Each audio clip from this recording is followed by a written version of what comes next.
think as we've seen highlighted today, that the more attention you give something like harassment, the more certain people feel validated by that very attention, and it kind of survives in that way.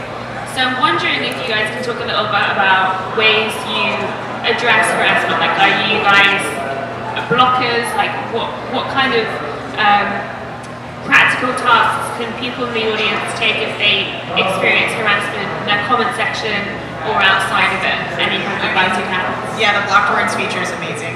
Like, if you go into your community, you can just go into that. I don't remember what section it's under. I don't know if it's under comments or like what's even under. I can't picture the drop down in my head. But you can go into your community settings on your YouTube channel, and you can have a list of blocked words, and it's amazing because you can have them all, and all of those comments will be held, or they'll be like put into a separate. Put into a separate like tab that's held for review, and the person, like the author, thinks it posts. So it's not like a person's going to make a million accounts, even though they do often, to try to keep bothering you or getting attention from you in your comments. But it makes them think it goes through, but it doesn't, and it gets held. I didn't know that they thought it went through. What's that? I thought that it was just like blocked and then they see that it went through. No, I think it does appear as Facebook Hide is the same thing. They think that the message went through, but it's now hidden. Oh, okay. Planning.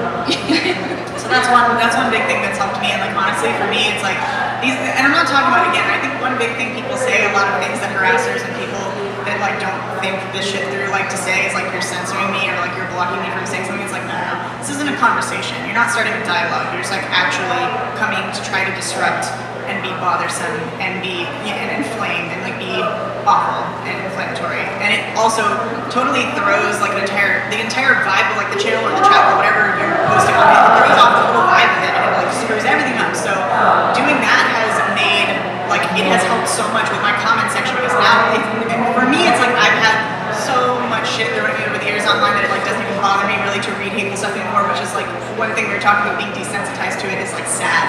But the truth is that I'm so happy now that I can have a place where other people who are in my community can talk to each other and not be worried that they're going to be bothered by someone as well. Because I had people in the past who, you know, if there was some situation I was talking about something, they were supporting me, they would get harassed by someone.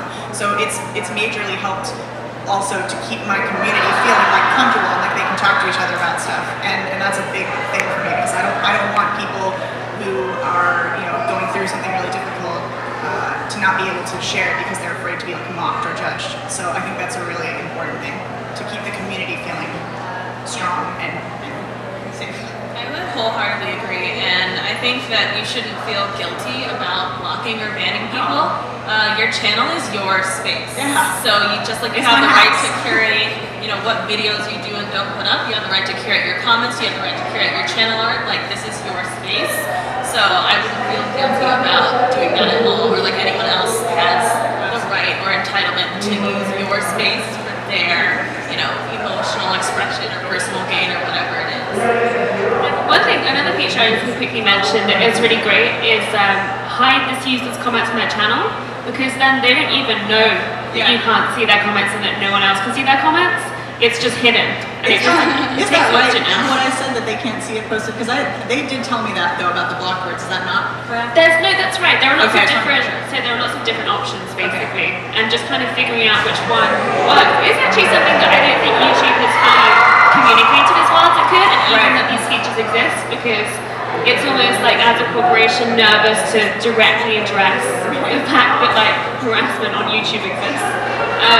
So I think that kind of plays into it, but there are some amazing features, and like that almost makes me feel like the women on YouTube kind of communities need to almost synthesize them all in a way. Definitely. I wish YouTube would, but you know, there are networks I that think could. they are working to improve comments. I went to a summit last year, and they talked a little bit about it was like an online summit, and they talked a little bit about enhancing comments. Yeah. I mean, the improvements have been amazing. Like, you know, Pinned comments and like being huge. able to heart things and kind of control. Yeah, they're working on a lot of stuff. Yeah. If folks are worried about online harassment specifically, there are loads of really great guides out there that have been created over the last several years, and we made one that's at onlinesafety.feministfrequency.com, and it walks you through steps that you can take.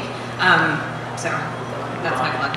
It's very focused on sort of an intersectional lens and a self-care lens, because it can be really tough to be in this space, and like we have to shut comments down. It's just, and we get comments every day like, why do you have your comments shut down? I just want to have a nice talk, you stupid bitch, right? And you're like, what? Like every day, it's amazing, and like if I open comments, it's just flooded, and it sucks for us because we want to build community, we want our fans and our viewers to be able to have conversations. So like there are different levels to which you can engage, and I think moderation, back when I could do that, was a great tool for building community and building space. Anita, I'm wondering if there's a place where there is a community that's been able to form off platform, like, or is that just kind of not an option with what's happened with harassment? Like, is there a place where feminist frequency viewers find places of community, or has that just been kind of rendered impossible, particular to community? Well, no. We're trying to figure that out. Because there's so many safety concerns. So doing public events is always risky, and if you do that, we can't do open calls because you don't know who's going to show up, and so it's something we're trying to navigate. But I'm not sure how we do that yet. So moving kind of over to you guys as YouTube viewers, I was wondering how and whether you think about gender when you're deciding who to watch, who to follow, and whether you have like tendencies towards certain people, certain types of content. Like, what is there decision making there, and what do you want to see more of as well? I didn't think so until I realized that like a bunch of the people that I'm subscribed to on Twitch are women, and I think the reason that I skew that way, because I follow tons of people, like all genders, whatever. It doesn't matter. If I like the content and I think what the person is saying is intelligent and important and it's a good conversation, then I will watch. But I definitely think that I skew more towards like louder support of women because I feel like we don't get it from that many people. And I think it's really important to help each other out. And like I think also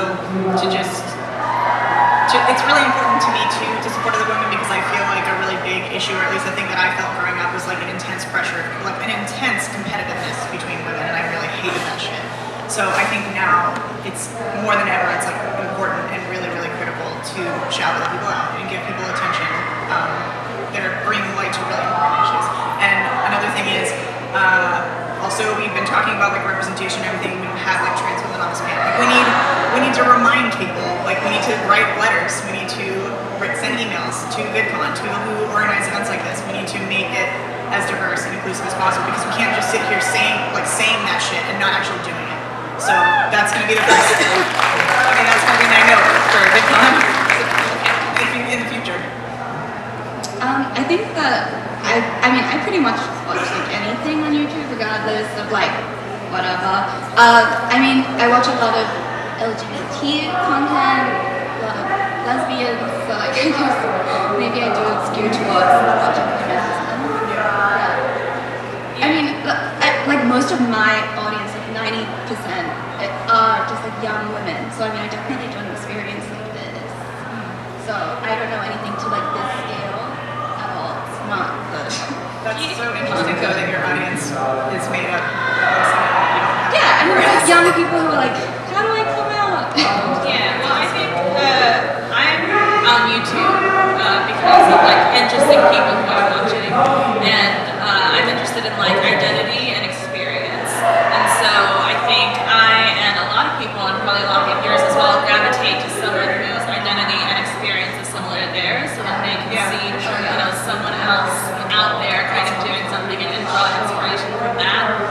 So I do wind up watching a lot of Black women and a lot of women and a lot of people of color. I do watch some white guys, but it's also like, you see white guys around everywhere, so it's like I'm looking for stories that haven't necessarily been told. I'm looking for people who are not all over mass media. I'm looking, for people who I need to go to YouTube to find, because that's an accessible platform for everyone to express their voice and their perspective. And do you think YouTube as a platform overall has helped you kind of understand, not just kind of listen to and see, but really understand gender and identity in a way that you hadn't before? Or is it just definitely starting to, yeah. In what ways? Just the visibility. I mean, like just being able to listen to people, who identify as like non-binary, listen to people's stories like that because I don't personally have any friends who identify that way. So, I might not even be realizing that I'm missing out on that type of information. So I think that's why it's really important for people in those other groups to be like represented and supported. And I think it's it's obviously helpful when other creators do it, but when like a company or a corporation or someone like Vidcon or YouTube recognizes them as well and supports them, that's huge. It's like everyone tells you like be yourself, you don't need to search for validation, but like there's something to be said for someone being like, sure, the way you feel is real. It's a real thing. It feels good. So I think it's really important to have access to those types of things and that type of content. It's helped me understand a lot. Yeah, I would agree, and I think I've gotten a much better understanding of sexual identity and gender identity through YouTube in particular. One, just because I guess my friends don't talk about it as much or don't identify in like non-heteronormative ways as much. But also I think because people kind of feel like they can really express themselves on YouTube, like there's an openness to people's conversations and people are really willing to make themselves vulnerable in a way that they aren't necessarily in like day-to-day conversation. So that's been like really great, and I feel really like privileged to be able to see people who have been able to open up and like make themselves vulnerable in a way that they don't have to, but they're choosing to. So yeah, it's been YouTube's been a great way to come to. That's such a good point. I know so many people who post on YouTube and everybody just assumes that like they're the most extroverted, well-spoken people, and they are. Like a lot of creators are amazing people, but there are also creators who are incredibly shy and all their content is scripted. It's very hard for them to speak about these sorts of issues on panels or anything like that. They have anxiety or they don't feel comfortable. So I think YouTube is an amazing vehicle for that. It definitely highlights voices that otherwise wouldn't be heard. On YouTube overall, we're kind of seeing, or at least in the kinds of videos I watch, I'm seeing a trend towards videos that don't feature faces as much, that feature more like video essay style content, animation, and so on. I wonder whether you guys have any opinions on like how that will affect women's roles and like whether, I don't know, I just always have this feeling that the voice of God, the kind of educated voice, is typically a man's, usually a white man's. And how will that affect the way women create, and also will it go against this kind of visibility, or does the fact that the video exists in itself provide a kind of visibility that doesn't necessarily need to be direct to camera? So interesting.